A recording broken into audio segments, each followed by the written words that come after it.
NCERTയുടെ പാഠപുസ്തക പരിഷ്കരണം വീണ്ടും വിവാദത്തിൽ. ബാബറി മസ്ജിദിന്റെ പേരില്ലാതെ NCERTയുടെ പുറത്തിറക്കിയ പുതിയ +2 പാഠപുസ്തകം. പൊളിറ്റിക്കൽ സയൻസ് പാഠപുസ്തകത്തിൽ ബാബറി മസ്ജിദിന് പകരം 3 താഴികക്കുടങ്ങളുള്ള നിർമ്മിതി എന്നാണ് വിശേഷിപ്പിച്ചിരിക്കുന്നത്. ബാബറി മസ്ജിദിന് പൊളിച്ചതുമായി ബന്ധപ്പെട്ട പല കാര്യങ്ങളും പുതിയ ബുക്കിൽ നിന്ന് ഒഴിവാക്കിയിട്ടുണ്ട്.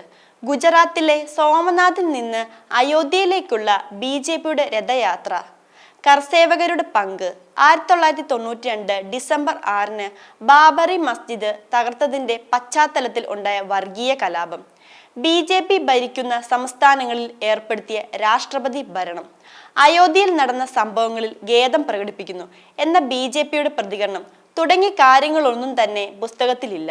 3 താഴികക്കുടമുള്ള നിർമ്മിതി എന്ന വിശേഷണമാണ് പാഠപുസ്തകത്തിൽ പകരം പരാമർശിച്ചിട്ടുള്ളത്. 16-ാം നൂറ്റാണ്ടിൽ നിർമ്മിച്ച പള്ളി എന്നായിരുന്നു NCERTയുടെ പഴയ പാഠഭാഗത്തിൽ ഉണ്ടായിരുന്നത്. കല്യാൺ സിംഗിനെതിരായ സുപ്രീം കോടതി നടപടിയും പുതിയ പുസ്തകത്തിൽ ഇല്ല. ഇതടക്കം ബാബറി മസ്ജിദുമായി ബന്ധപ്പെട്ട പഴയ പുസ്തകത്തിൽ ഉണ്ടായിരുന്ന 2 പേജുകൾ നീക്കം ചെയ്തിട്ടുണ്ട്.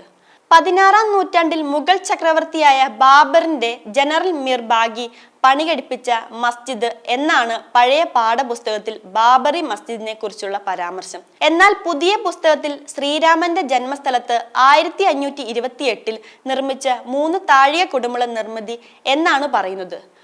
കൂടാതെ കെട്ടിടത്തിനകത്തും പുറത്തും ഹിന്ദു ചിഹ്നങ്ങളും അവശിഷ്ടങ്ങളും കാണാൻ സാധിച്ചിരുന്നുവെന്നും പുസ്തകത്തിൽ ചേർത്തിട്ടുണ്ട്.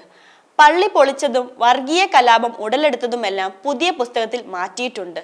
ബാബറി മസ്ജിദ് തകർത്തു, കല്യാൺ സിംഗ് സർക്കാരിന് പിരിച്ചുവിട്ടു എന്ന തലക്കെട്ടോടെ 1992 ഡിസംബർ 7 മുതലുള്ള പത്രലേഖനങ്ങളുടെ ചിത്രങ്ങൾ പഴയ പാഠപുസ്തകത്തിൽ ഉണ്ടായിരുന്നു. ഇതൊന്നും പുതിയ പുസ്തകത്തിൽ ഉൾപ്പെടുത്തിയിട്ടില്ല. നേരത്തെ ബാബറി മസ്ജിദുമായി ബന്ധപ്പെട്ട 4 പേജുകൾ ടെക്സ്റ്റിലുണ്ടായിരുന്നു. ഇത് 2 പേജായി കുറച്ചിട്ടുണ്ട്. അയോധ്യ തർക്കത്തിലെ സുപ്രീം കോടതി വിധിയെക്കുറിച്ചുള്ള ഒരു ഉപവിഭാഗവും പാഠപുസ്തകത്തിന്റെ പുതിയ പതിപ്പിൽ ചേർത്തിട്ടുണ്ട്.